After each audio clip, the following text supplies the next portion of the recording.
Kada musliman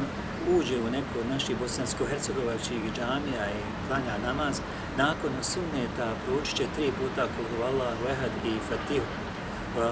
U nekim većim bosansko-hercegovačkim džamijama, poput Gazi Osrebegove džamije u Sarajevu, muezin prouči 3 puta Kul huvallahu na glas, a džemat prouči Fatihu.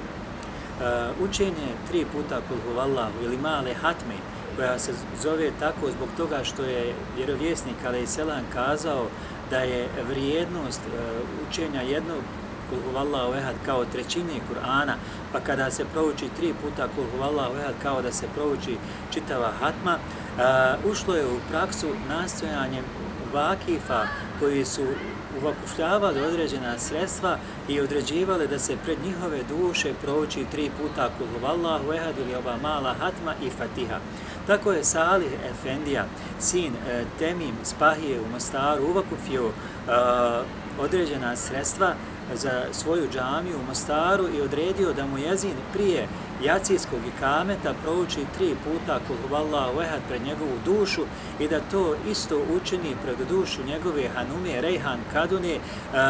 prije sabahskog ikameta. U današnje vrijeme, kada učimo 3 puta Kul huvallahu ehad nakon sunneta prije ikameta i Fatihu, trebali bi znati da to učimo i poklanjamo pred dušu vakifa koji su sagradili tu džamiju, koji su ostavili sredstva za nju i koji se i u današnje vrijeme brinu oko te džamije Allahove dželešanuhu.